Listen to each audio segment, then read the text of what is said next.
Genesis chapter 19.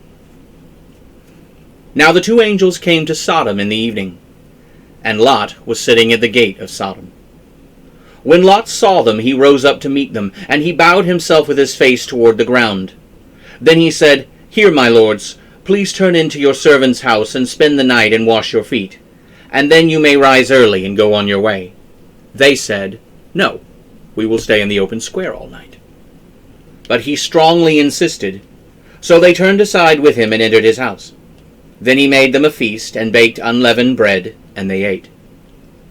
Before they lay down, the men of the city, the men of Sodom, both old and young, all the people from every quarter, surrounded the house. They then called to Lot and said to him, "Where are the men who came to you tonight? Bring them out to us, so that we may have relations with them." So Lot went out through the door to them, and shut the door behind him. Then he said, "Please, my brothers, do not act so wickedly. Look, I have 2 daughters who have not been with a man. Please, let me bring them out to you, and you may do to them as you wish. Only do nothing to these men, for they have come under the shelter of my roof." But they replied, "Stand back."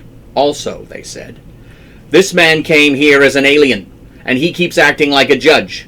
We will deal worse with you than with them." So they pressed hard against Lot, and came close to breaking down the door. But the men reached out their hands and pulled Lot into the house with them, and shut the door. Then they struck the men that were at the door of the house, both small and great, with blindness, so that they wore themselves out, groping for the door. Then the men said to Lot, "Have you anyone else here? Sons-in-law, sons, daughters, or anyone you have in the city, take them out of this place. For we are about to destroy this place, because the outcry against its people has grown great before the presence of the Lord, and the Lord has sent us to destroy it." So Lot went out, and spoke to his sons-in-law, who had married his daughters, and said, "Get up, get out of this place, for the Lord will destroy the city." But to his sons-in-law he seemed to be joking.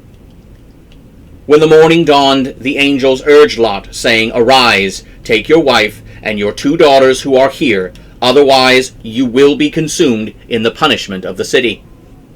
And while he lingered, the men took hold of his and his wife's hands, along with the hands of his 2 daughters, the Lord being merciful to him, and brought him out and set him outside the city. When they had brought them out, one of them said to them, "Escape for your lives. Do not look behind you, or stay anywhere in the plain. Escape to the mountain, lest you be destroyed." Then Lot said to them, "Please know, my lords, your servant has found grace in your eyes, and you have shown your mercy, which you have shown to me by saving my life. However, I cannot escape to the mountain. Otherwise some evil will overtake me, and I will die. Look, this city is close enough to flee to, and it is a little one. Please, let me escape there. Is it not a little one? And my life will be saved." He said to him, "I have granted your request in this matter also.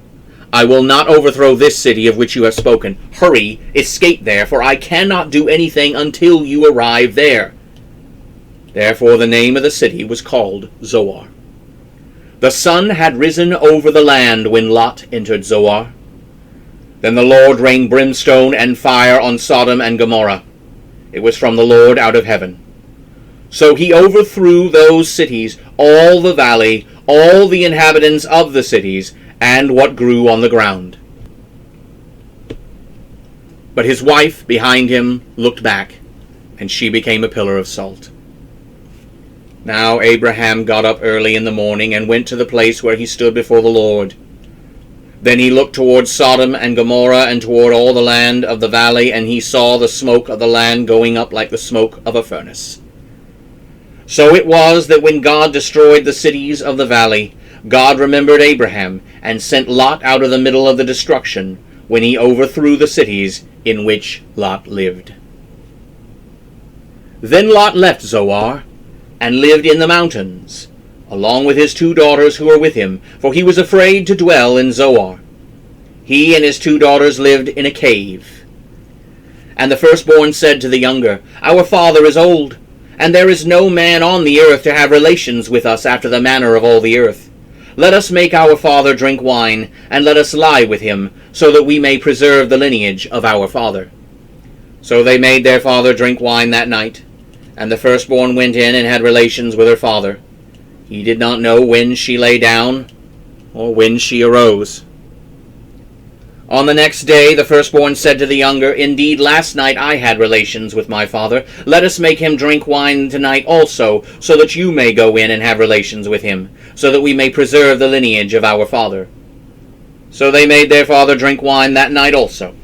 Then the younger arose and lay down with him, and he did not know when she lay down or when she arose. Therefore both the daughters of Lot were pregnant by their father. The firstborn bore a son and called his name Moab. He is the father of the Moabites to this day. The younger also gave birth to a son and called his name Ben-Ammi. He is the father of the Ammonites to this day.